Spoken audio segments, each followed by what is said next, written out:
friends, today our topic is असंजनता means apomixis. आपका ये टॉपिक जो है वो 12th क्लास का सेकंड चैप्टर जो पुष्पीय पादपों में जनन sexual reproduction in flowering plants उससे रिलेटेड है। ये आपके लास्ट वीडियो है इस चैप्टर की। 3 वीडियोस आपको ऑलरेडी सेंड हो चुकी है यूट्यूब के सेशन में, तो आप उन्हें ज़रूर देखें और ताकि ये चैप्टर तो आपके जो 3 वीडियोस हैं उसके बाद 4th वीडियो लास्ट वीडियो है इस चैप्टर की। इससे आपका चैप्टर कंप्लीट हो गया सेकंड चैप्टर बायो का। और आपको जो टॉपिक में डाउट है वो आप हमें कमेंट बॉक्स में ज़रूर बताएं। हमारे चैनल को सब्सक्राइब करें, शेयर करें एंड लाइक करें और ऐसी वीडियोस आपको मिलती रहें। आपका टॉपिक है असंजनता।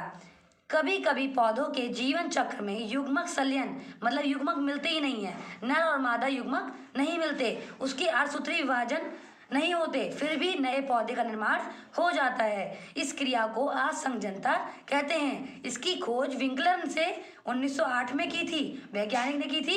एक प्रकार की अलैंगिक जनन की प्रक्रिया होती है।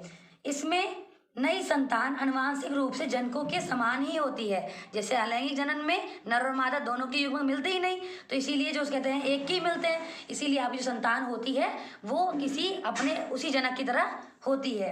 असंजनता मुख्य 2 प्रकार की होती है। कायिक जनन, इसके अंतर्गत बीजों के अतिरिक्त पादप के अन्य किसी भी भाग, पादप के जो भाग होते हैं जड़, तना और पत्ती से नए पौधों का उत्पन्न किया जा सकता है। उदाहरण गन्ना, आलू। तो कायिक जनन में आपको बताया मैंने कि जड़, तना, पत्ती से नए पौधों को उत्पन्न किया जा सकता है। जैसे गन्ना जब भी आपको उगाया जाता है तो उसके जो भाग होते हैं, जो कहते हैं आपके उसके खंड होते हैं बटे हुए, तो उनको काट कर उसको गाड़ दिया जाता है और उसी एक एक खंड से एक गन्ने का निर्माण हो जाता है। और आलू को भी ऐसे काट के लगाया जाता है, आलू को भी इसे काट दिया जाता है, फिर उसे बोया जाता है। तो ये कायिक जनन है। ठीक है। अनिषेक बीजता।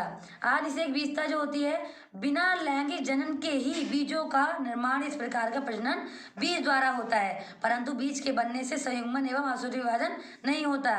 जैसे आम, प्याज, नींबू आदि। अनिषेक बीजता। ठीक है। अगला पॉइंट है आपका अनिषेक फलन एवं अनिषेक जनन। अनिषेक जनन मतलब कि इसमें बीजों का निर्माण ही नहीं होता। यह शब्द नॉल ने दिया था। नॉल वैज्ञानिक थे। अंडाशय से बिना निषेचन के, और आपको पता होना चाहिए कि अंडाशय में ही अंडाणु होते हैं जो कि परागकण से रिएक्शन करते हैं और अभिक्रिया करके फिर कहते हैं नया उत्पाद बनता है आपका बीज का। ठीक है। तो फल बनता है। तो अंडाशय से बिना निषेचन के फल निर्माण की क्रिया को अनिषेक जनन कहते हैं। इसमें अंडाशय से बिना निषेचन ही हो जाता है, उसे अनिषेक जनन कहते हैं। जैसे फल को बीज रहित होते हैं, जैसे कि अंगूर में बीज नहीं होते, फिर केले में बीज नहीं होते। अनानास में प्राकृतिक अनिषेक फलन होता है। अनिषेक फलन को हार्मोन्स जैसे ऑक्सिन और जिब्रेलिन, ये पादप हार्मोन है। जैसे कि आपकी हमारे अंदर भी हार्मोन्स होते हैं, टेस्टोस्टेरोन और प्रोजेस्टेरोन, एस्ट्रोजन, वैसे ही कहते हैं पौधों के अंदर भी हार्मोन्स होते हैं, 4 होते हैं। अबैसिसिक अम्ल भी होता है, जिब्रेलिन भी होते हैं, ऑक्सिन भी होते हैं। ठीक है।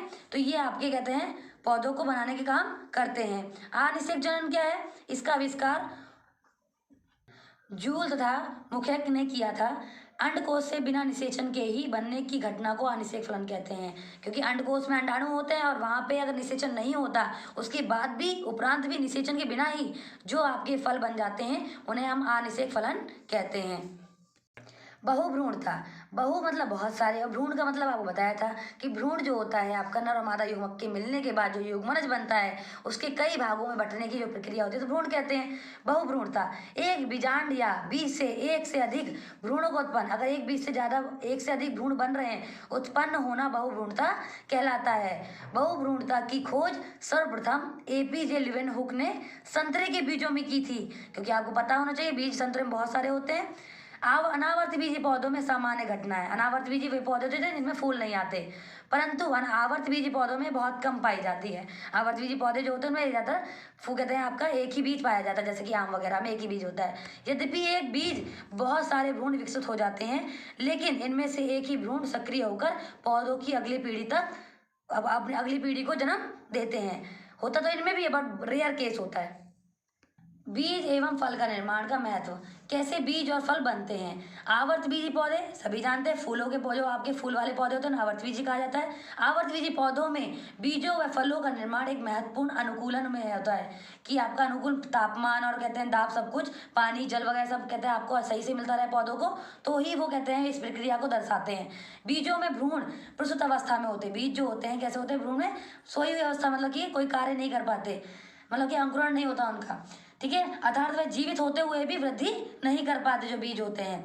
बीजों के अंकुरण से नए पौधे बनते हैं। जब बीजों की कहते हैं खोल हटता है, उसमें से नया पौधा बनता है। पौधों के अंकुरण के लिए जल, ऑक्सीजन और उचित ताप की आवश्यकता होती है। बीजों की ऐसी अवस्था को प्रसूति कहते हैं, मतलब कि बीजों को जब तक उसे अंकुरण के लिए जल ना मिले, ऑक्सीजन नहीं मिलती है और उचित ताप नहीं मिलता, कम और ज़्यादा नहीं, नॉर्मल 20 डिग्री 30 डिग्री सेल्सियस के बीच में तापमान होना चाहिए। उचित आवश्यकता और वातावरण की दशाएं अनुकूल होती हैं, तभी भ्रूण बीज के अंदर विकसित हो पाता है और काफी समय के बाद अंकुरित होता है और नए पौधे को जन्म देता है। बीजों का प्रकीर्ण परागकणों की भांति, जो परागकण आपके नर्म युग्मक होते हैं, जैसे परागकण फैलते हैं, परागकणों की भांति बीजों तथा फलों में चलन क्षमता नहीं होती। तो कहते हैं इनमें चलन क्षमता नहीं होती, मतलब एक जगह से दूसरी जगह ये मूव नहीं कर पाते, ठीक है। तो कारण इन्हें एक जगह से दूसरी जगह तक पहुंचाने के लिए साधन की आवश्यकता होती है। जैसे परागकण के लिए जरूरी थी कीट वगैरह, वैसे ही बीजों और फलों के लिए भी बहुत आवश्यक होती है। देखिए, यह निम्नलिखित प्रकार की विधियों के द्वारा होता है। बीजों को एक जगह दूसरी जगह फैलाया जाता है। कैसे फैलाया जाता है, वायु द्वारा प्रकीर्ण। जैसे हल्के बीज जो होते हैं, फलों का प्रकीर्ण वायु द्वारा होता है। कपास तो आप सभी ने देखा होगा, उसमें छोटे छोटे जो आपने देखा होगा, जब आप कभी उड़ाते हो तो सफेद सफेद जो कहते हैं फुई सी होती है, वो बीज होते हैं। वैसे बीज उगते हैं। आर्किड का पौधा होता है, सिनकोसा का पौधा होता है, सेमल आदि का होता है, ये वायु के द्वारा फैलते हैं। जल द्वारा प्रकीर्ण वो होता है जो जल के द्वारा बीजों का एक जगह से दूसरी जगह लेकर जाएंगे। इस प्रकार का प्रकीर्ण जल में अथवा जल स्रोतों में किनारे जो होते हैं पौधे, उनमें पाया जाता है। जैसे कि खजूर और नारियल, ये कहते हैं आपकी नदी के किनारे आसपास लगाए जाते हैं। नारियल, कमल आदि, इन सब में जल के द्वारा प्रकीर्ण होता है। जंतुओं द्वारा किसका होता है, कुछ फलों प्रकीर्ण जंतु के द्वारा भी होता है। जैसे ऐसे फल जो पके और मीठे होते हैं, उन्हें जंतु खा लेते हैं और उनके कहते हैं मल, मतलब बेकार, जो जैसे हाथी खा लेता है, आपने पढ़ा होगा बेल पत्थर खा लेता है, उसके बाद उसकी जो मल होता है, बेकार चीज होती है, उससे बाहर निकलकर और जहाँ गिरता है वहां पर निकलकर प्रकीर्ण हो जाते हैं। जैसे पीपल, अनीज, बरगद, गूलर आदि, ये एग्जाम्पल हैं। ये आपके पौधे ऐसे लगते हैं। आपको हमारी वीडियो कैसी लगी कमेंट बॉक्स में जरूर बताएं। हमारे चैनल को सब्सक्राइब कर दें और जितनी जल्दी हो सके हमारी वीडियो को आगे तक पहुंचाएं, ताकि जो स्टूडेंट्स हैं उनको बेनिफिट मिल सके और वो अपनी स्टडी को आगे इम्प्रूव कर सकें। अपने डाउट हमें कमेंट बॉक्स में जरूर बताएं। थैंक्स।